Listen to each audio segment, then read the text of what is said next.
Took Reggie Miles to bring him down, not before he'd gained 18. 84 yards, and it's a first down at the Lion 8, first and goal. Calvillo looks to the corner, Watkins, touchdown. Textbook route running from Kerry Watkins. Watkins gets isolated on Dante Marsh. And a penalty that shouldn't have been called has just cost the BC Lions a major. Post pattern and then breaks to the outside. That was textbook route running because Watkins goes down. He stemmed him into the middle. Marsh froze and then he broke to the outside and was open on the timing throw. 5th touchdown catch of the year for Kerry Watkins. I was going to say there's no sympathy in Winnipeg that call was made, but Bomber fans might be cheering here. There's a block convert. Baron Miles blocking the kick. And the BC Lions are on it, and Baron Miles has just tied Gerald Vaughn on the all-time record book. Well, the Alouettes are hot out of the gate tonight. Kerry Watkins, the touchdown catch. However, the point after, blocked by Baron Miles, his 12th all-time. Kick block. And Kerry Watkins saying hi to the folks back home. Bilingual. 13-3, sort of. Yeah, a little bit. And this kick is going to bounce into the end zone. And Ian Smart's going to have to take a knee. So there's your convert back. And it is 14-3. Let's take a look back at that Kerry Watkins touchdown as he's right up to the top left corner of your screen. The wide receiver, he comes off the ball and runs a post pattern, freezes Dante Marsh, and then runs right back to the out. And you can see Marsh just could not get there. And this is what, take a look right into the eyes of Anthony Calvillo, because he locked into Watkins and the timing on the throw was perfect.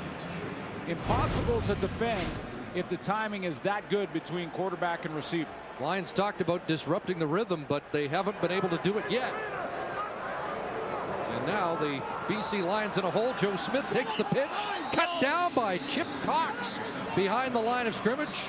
Loss of 2. Well, Baron Miles joins Gerald Vaughn, and what a play to block this convert. Well, you're going to see just between Aaron Hunt, and there he is, Tyrone Williams, as Baron Miles goes up over the top, is untouched, takes advantage of the fact that the center has to have his head down and look through his legs to the holder on a field goal formation or an extra point formation. And there you have it. Gerald Vaughn and Baron Miles, the leaders in Canadian Football League history for block kicks. One more and Miles will have the title himself.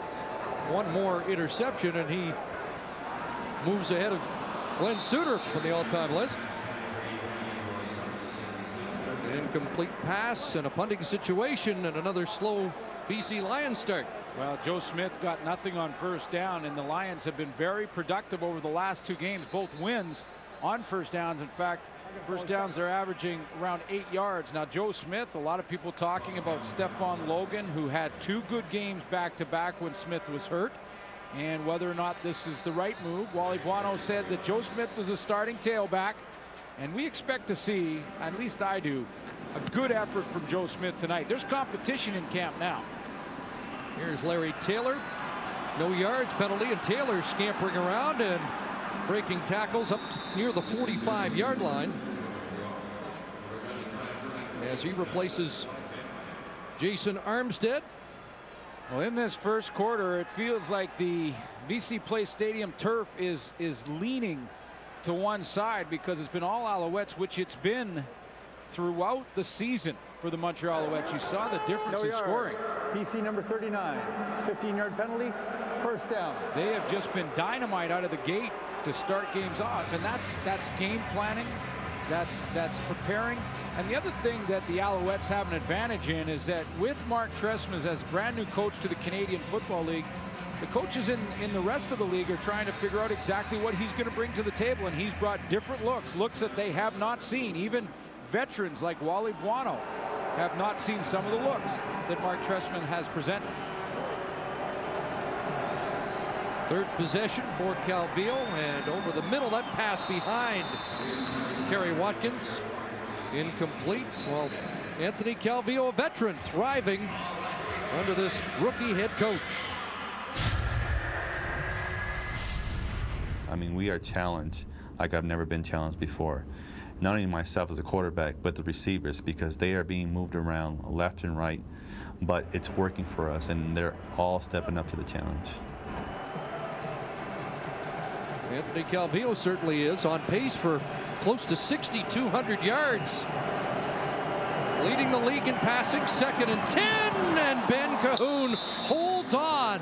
Jolted by Tad Crawford, but Cahoon's made a ton of those catches in his career.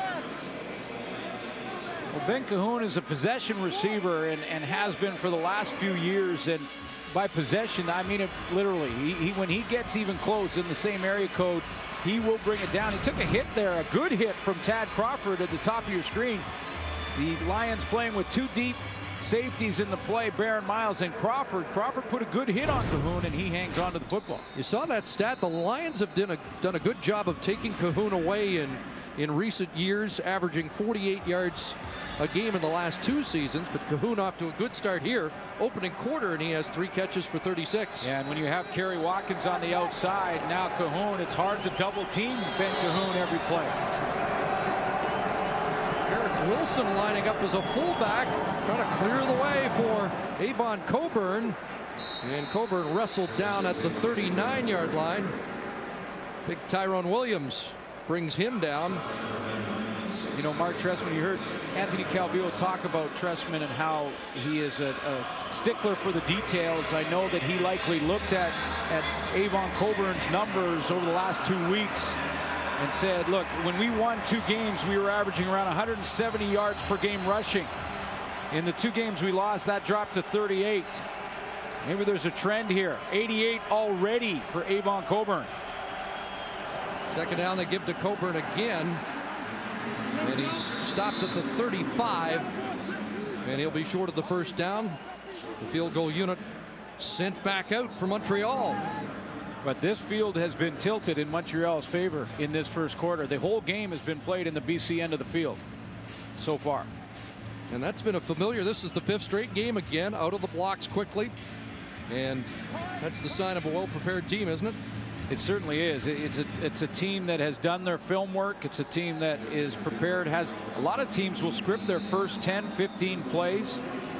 You know, in the games they've lost, the last 2 have not been blowouts by any means. Another 43-yard attempt for Duval. Off the upright in his last effort. This time he's going to miss. Oh, no, it brought back in. Looked like it started out to the right of the upright, but played that little fade. Yeah, he played the nice. fade. 17-3 Alouettes. Welcome back to BC Place Stadium, and on the sidelines here again, Sarah Orleski. Thanks so much, Chris. Although he hasn't played for the last 2 weeks, Joe Smith has certainly been a hot topic here in Vancouver. Already known as a man that beats to his own drum, he's made headlines for his actions off the field lately. He admitted that in the 2 weeks that he didn't play, he neither watched nor attended either of the Lions game, instead choosing to garden and read. Now, Wally Buono doesn't require his injured players to attend games. But I asked some of his Lions teammates whether or not it sent any sort of message, the fact that Smith was not here. The most common response was, that's just Joe being Joe. And this is what they said they've kind of come to expect from an eccentric player such as himself. Now, Jarius Jackson did say that he has noticed a difference in Smith this week. He says that he's been more focused in practice and hasn't been quite so lackadaisical. Guys? I guess so. With Stephon Logan and 220 yards in 2 games, all of a sudden there's a sense of urgency. Wally Buono said the Alouettes better buckle up, and they have in this game, and they get to Jarius Jackson.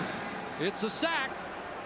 And at the bottom of the pile, it's Kai Ellis in his first game in 2008, getting to the quarterback. You know, Kai Ellis deserves a lot of props for what he has been asked to do over the last couple of years with the Montreal Alouettes, and that he's asked to play middle linebacker. He does it well. He's asked to play rush end in this play, and he does it well against a very good tackle in Rob Murphy, and gets the sack on Jarius Jackson. That kind of versatility is a big help to a coaching staff. Save that highlight. We haven't seen that happen very much against Rob Murphy.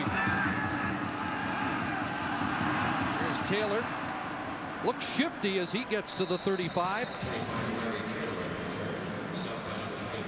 And the high-octane Alouette offense led by Anthony Calvillo.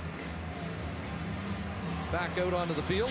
Take a look at Anthony Calvillo in his first 4 games of the 2008 season. And he's completing about the same percentage of his passes that he did in 2007. But the big one that jumps off the page there is his touchdowns versus his interceptions. 11 touchdowns this year. In fact, he's on pace for a CFL record in touchdowns. And he can become one of a very exclusive group of quarterbacks who have thrown for 300 or more. He's registered number 297 tonight. And now guns it downfield. This one is picked off, and there it is. Baron Miles, who tied Gerald Vaughn in block kicks earlier, has his first ever against his buddy Anthony Calvillo, and moves ahead of the former Saskatchewan Rough Rider legend Glenn Suter. Number 52 leaves Glenn Suter in his wake. And Baron Miles, I salute you. And he talked about it in training camp when I went out to do a story, and he's right at the top right-hand corner of your screen. He's playing that middle the way he does so well. Takes advantage of the overthrow from Anthony Calvillo, number 52 in what has been an amazing career that actually started in Montreal. He played corner for the first few years of his career and moved to safety, and he's one of the best. Play action, Jackson sheds that tackle, looks downfield, and passes incomplete. Paris Jackson in a hand fight with local product Davis Sanchez. The fans wanted a flag, and there's Baron Miles. Sorry, Lexi, I had to do it, baby. Little acknowledgement to. Well, there he is. I mean, it's not like we're, first or second. Les Brown has that one wrapped up. But Baron Miles told me in camp, he said, look, I'm going to pass you. I said, I know you're not going to pass. You're going to fly by. And he's now one ahead. But he said he wants to be second before the season's over. That means he's got to get going here. But Baron Miles, very capable of it. And extra sweet, the first one ever against his good buddy, Anthony Calvillo. A screen to Joe Smith. And Smith to the 50-yard line is going to be 3 yards short. I really thought we would see a very intense Joe Smith in this game. I thought you would see a guy, as Sarah mentioned earlier, that he practiced differently. He practiced with a little more urgency, a little more intense, demeanor.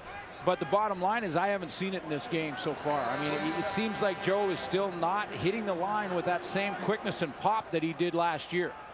That was an issue in week 2. And 4 carries for 7 yards so far in this game. Here's Taylor again. And he is bounced out at the 22-yard line. It's a 14-point Montreal lead. But right now the Lion fans hoping that their team can get close here. There's a wide open receiver. Lyle Green, who had a couple of big catches in the second half last week against Winnipeg. Brought down by Estelle and Prue, but another first down. Remember what Jim Young said early in the first quarter about how the offenses have changed in the CFL. This is what he's talking about. You see spread out receivers using the entire 65-yard width of the field. Lyle Green catches that underneath, and that makes the defense defend every inch of a football field that 65 yards long, wide and 110 long. The ball at the 11, 1st and 10. Joe Smith straight ahead and pushed back after 3. Spread formation really started with the John Huffnagel and Wally Buono in Calgary when they had Doug Flutie, and they spread things out, and they really took guys like Joe Smith out of the game and made spread offenses with 6 receivers. The BC Lions will run 5 receivers and leave 1 back in the backfield, or they'll make Joe Smith a wideout and spread everybody out. Walter Spencer checks in. Devon Claybrooks comes out. They can't make a first down without a touchdown. It's in the flat and dropped. Yep. Incomplete to the newcomer, Rufus Skillern. And that hurts. Yeah, he tried to make his move and Plant go back to the middle before he caught the football. You got to give him one in his first game. Number 87, he tries